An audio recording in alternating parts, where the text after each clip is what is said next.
Welcome to Incredible Idaho. I'm Jack Hemingway. Tonight we'll introduce you to a truly native Idahoan, found only in the west central part of our state, the northern Idaho ground squirrel. A peaceful mountain meadow at the edge of a forest, something most of us take for granted. The soft morning breeze carries the heady scent of wildflowers. A few majestic old pines are scattered throughout the landscape, providing sanctuary for the songbirds as they fill the air with their music. Insects buzz about, backlit by the warm sun. A tiny brook, fed by mountain snows, meanders through the lush green grass. Here today, but only a memory by midsummer. It's an idyllic scene, but one that was slowly disappearing from our state. That is, until now.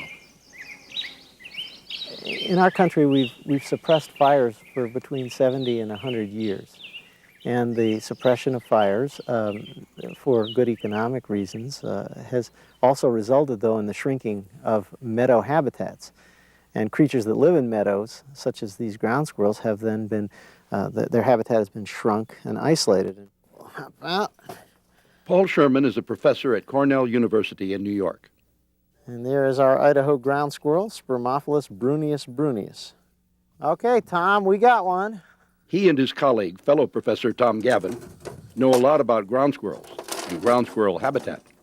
Okay, so I'll mark it and you'll write down the data. Yep. They've been coming to Idaho for years to study these animals. Let's check on the sex first. Idaho's very special. It has more species of ground squirrels than any other state in the Union. So you have 7 species here. And this Idaho squirrel is the least known of all those species, and that's why I got started studying its behavior. Okay, we've got an adult male. The scientists have been capturing squirrels at a site on private land where there seems to be a healthy population of the animals. Then they're moving them to places like this, newly created meadow habitats where the northern Idaho ground squirrel probably once flourished. These are fish fingerling tags, and we use them for marking mammals, and we'll put them right in the ears, and then when we catch the animal again, we keep a record of that and look up the animal, and we can tell the population it's from and when we marked it, of course, and its weight at the time, etc. So this is our permanent record. And this animal will be C267, and we'll put 1 tag in each ear. In a natural ecosystem, meadows are created when forest fires burn through at regular intervals. The bigger trees survive, only showing the effects of the fire on their lower branches. Some smaller trees and underbrush are cleared by the fire, allowing for the growth of native grasses and forbs, the primary food source for the northern Idaho ground squirrel. When fire is suppressed, these habitats begin to disappear. Then the wildlife populations that depend on meadows for survival can become scarce and isolated. Yeah, this is the area one of the areas we put the squirrels in last year. You can see they're starting to take up residence. Here's maybe not an active burrow, but certainly one that's been used within the last year. You could say that this beautiful meadow is man-made. It was created by the Payette National Forest with funding from the Rocky Mountain Elk Foundation, Wildlife Forever, and the National Fish and Wildlife Foundation. First, the trees are thinned and the debris underneath is removed. This prevents the sort of catastrophic fire that occurs when fuel builds up in a forest that hasn't been burned at natural intervals. Then the area is torched in a controlled burn that imitates the fires of nature. The result? A mountain meadow. Perfect habitat not only for the northern Idaho ground squirrel, but also a home for badgers, wild turkeys, elk, and other wildlife.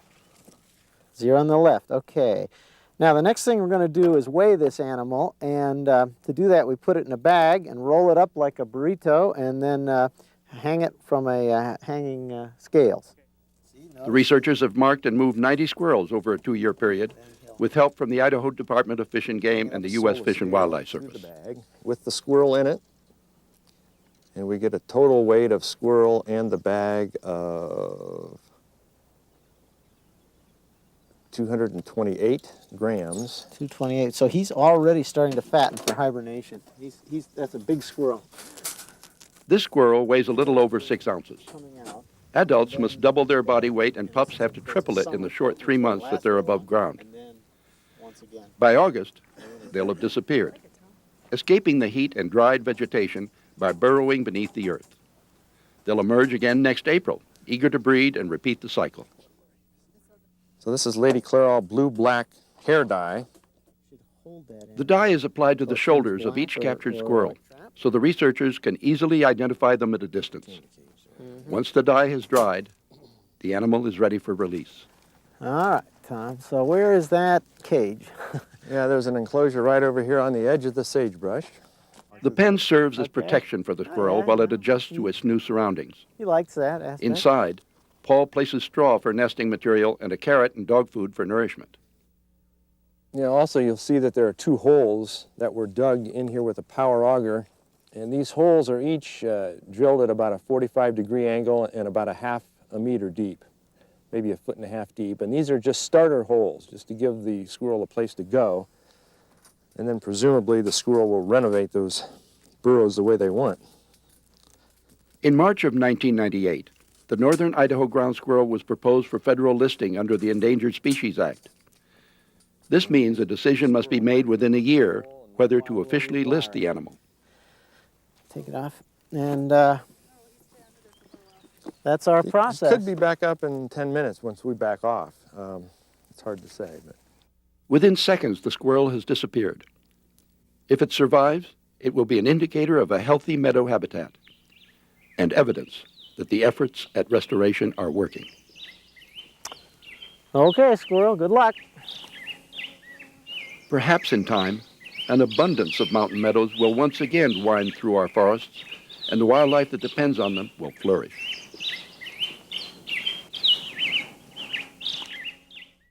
There's a school in here. Up next, a team effort to restore crappie to a reservoir in southwest Idaho. Some of the best crappie fishing in the state used to be just north of Emmett, at a place called Paddock Reservoir. But in the late 80s and early 90s, drought devastated the crappie population. Now the Fish and Game Department, with some help from Idaho's anglers, has begun a recovery operation. This is Oregon's Owyhee Reservoir, a big body of water tucked into the hills just across Idaho's southwest border. Beneath its surface are a whole lot of silvery, spiny fish called crappie. All righty. Yes, sir. There you go.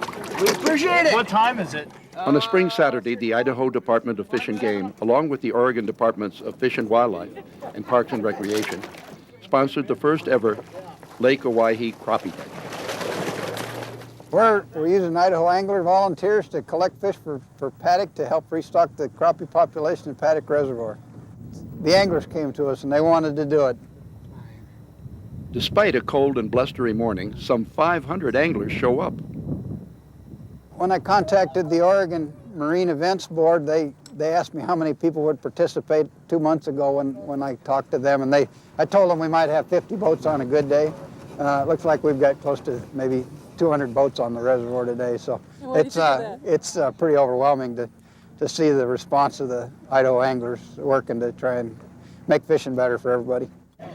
And they've come in all sizes, all ages and both genders, moms, dads, kids, grandpas and grandmas, all helping out, casting for crappie. Got a buggy you want to bug over there? Okay, guys. Not most of them. Well, the kids are having fun. That's what's important. What do you guys use it? Although the fishing started slow and spotty, Ken Patterson and his family managed to catch about 100 of the silvery panfish. It's a good time, but they're here for other reasons too. Oh, to help out. We need to fish. Snake River We need to fish in Idaho. The family champ is 13-year-old Josh. I caught 35 fish with, it's a green thing. It has 2 tails, sparkly. It's, You can't fish in there. well, easy. They're easy? Yeah. Are you just good at it? Yeah. The best. A big holding pen is lashed between 2 floating docks. Anglers pull up in their boats, carrying their catch in everything from coolers and buckets to the more sophisticated live wells. And numbers vary from around 100 crappie to a lone pioneer. But every fish is welcomed by volunteer Fred Moore. Hey, you don't feel lonesome. We had one of the old timers up here come back with one fish. His enthusiasm is contagious. And as if responding to the widespread spirit of teamwork, the day begins to warm up and the crappie fishing gets hot. There's a school in here. This is crappie fishing at its best. Getting into a school and just hauling them in one after another. How you guys doing? Good. Yeah, we've done pretty well. Taking 2 loads over there, too. Some anglers save valuable fishing time by taking advantage of Fish and Game's boat-to-boat service. All right. It's like about 15. Some of these crappie were caught by 7-year-old angler Tyler Spencer. I got... But there seems to be some confusion about exactly how many. Yes. I don't know how many I got. 10? Probably caught 10 fish, haven't you? Yeah, I think. Was it fun? 3-year-old Lucy Batten did even better than 10 crappie. Apparently, she caught a whale. Lucy, want to tell them about the whale you caught? She had a big bucket full. And she caught a whale. Yeah. But a bad case of shyness prevents us from getting a look at it. Lucy, her mom, and her brother Austin came out with the Boise Valley Woolly Buggers, a fly fishing club for youth. I'd rather fly fish. Why is that? Because flies are not slimy and like worms and bait. 15-year-old Pete Shanafelt ties all of his own flies, and they seem to be working. I've had about 4 just in the last 15 minutes, I'd say. As the day winds down, anglers crowd the dock, bringing in the last of the day's catch. I think I can get There's about 25 in that one. It's been a wonderful community effort, and grins are evident everywhere.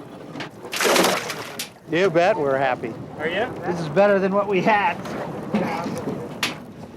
I'm guessing now 3,000 to 4,000. More fish pour in. Hand it over. Hand it to him. Here, I get it. The final estimate is somewhere around 5,000 crappie. That's about 1,300 pounds worth of fish heading up the boat ramp for Idaho. Half of the load will go to Lake Lowell outside Nampa. The rest will be stocked into Paddock Reservoir. Historically, Paddock was a producer of large numbers of big crappies, and people remember that, and they want it back. You know, everybody likes what they used to have when it was good, and they want to get that back, and so we're trying to see if we can do some things to make that happen. Just before dusk, the big fish truck arrives at the destination, Paddock Reservoir, a quiet spot tucked into the rolling hills north of Emmett. There, the thousands of crappie are unloaded, bursting from the truck in a stream of water, a gift to Paddock Reservoir from Idaho's anglers. The fish should spawn in early June, and then hopefully, in a few years, anglers will once again be telling tales about the great crappie fishing at Paddock Reservoir. Up next, Idaho's volunteer reservists.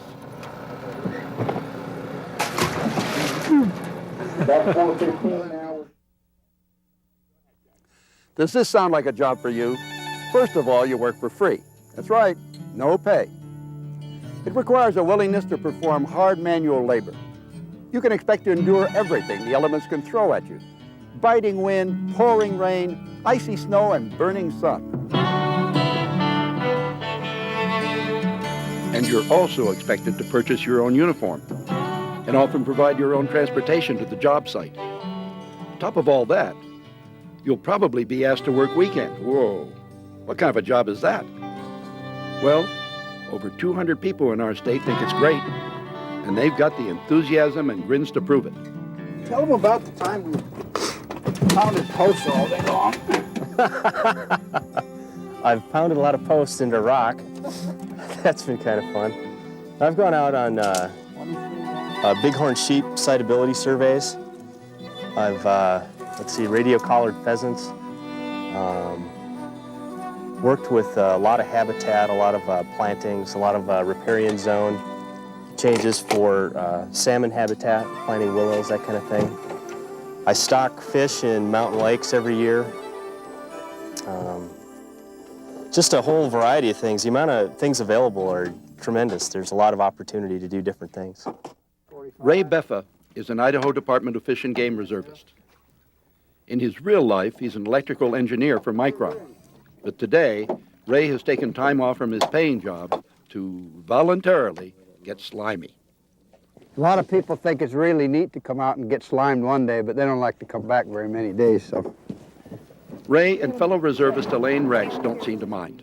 In fact, fisheries biologist Steve Yunt says that without the volunteer help from reservists like these two folks, it would be pretty difficult to get the job done.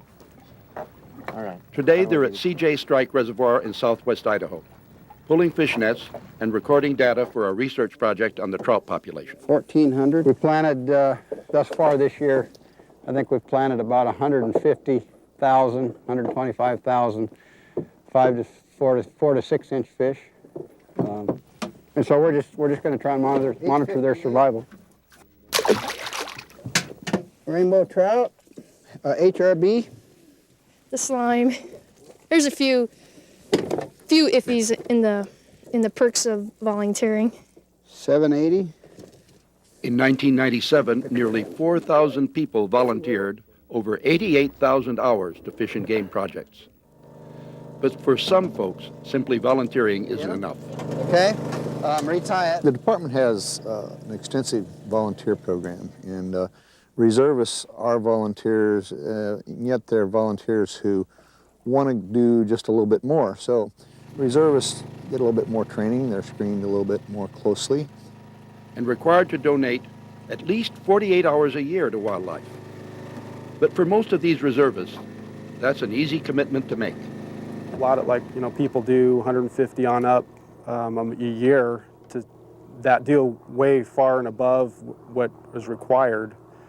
Everything ranging from, fish management and a little bit of enforcement, wildlife, just a little bit of everything, and they just keep on coming back for more. They love what they're seeing. They love every weekend's different, and their experiences are something it's hard to fathom. 443, that's a nice largemouth. Well, hold up. Reservist Scott Prestel and his crew are helping out at a bass tournament on Lake Lowell near Nampa.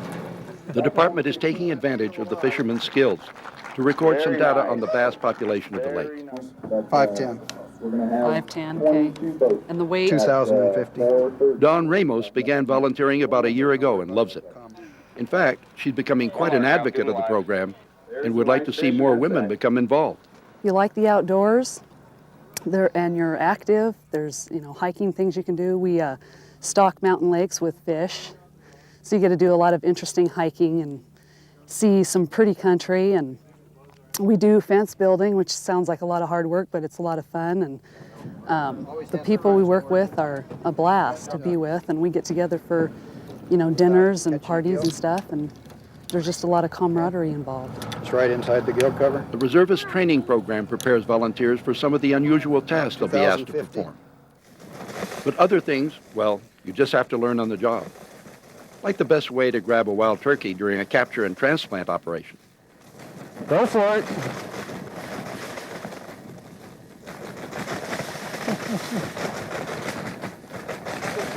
It's his first time.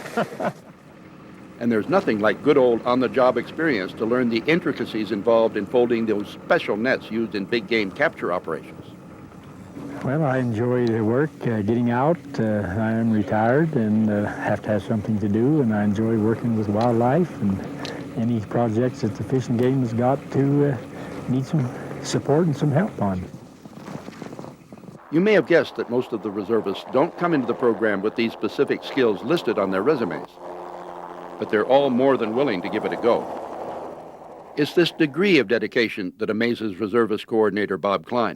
They feel like that this outdoor resource that we are so fortunate to have in the state of Idaho is theirs too, and they want to do something to maintain that, to leave it for future generations, and they're not afraid to put their time where their dedication is, and they will go out and do it, and I hope that they receive a sufficient reward for what they're doing. As I said, it's a win-win situation. There's no doubt that for reservists Ray Beffa and Elaine Rex, the reward is in the giving. For me now, it's more than It's more than what we do for the environment, it's more than what we do for the habitat, for the animals. It's the commitment and dedication of the people involved and the belief system that they have and what they care about that really inspires me to come out and do things with them. Time well spent, yes, most definitely, most definitely. Up next, Creature Feature. Idaho's wild turkeys strut their stuff.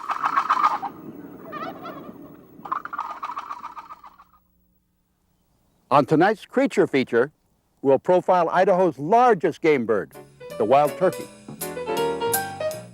They're almost comical the way they swagger about, but make no mistake, the wild turkey is very wily indeed. They are notoriously difficult to hunt and have a reputation for keen hearing and penetrating vision. Wild turkeys are not native to Idaho. They arrived here courtesy of the Idaho Department of Fish and Game in 1961. An aggressive transplant program over the last several years has brought the population up to the point where the wild turkey has become an established species in Idaho, and a fascinating one to watch.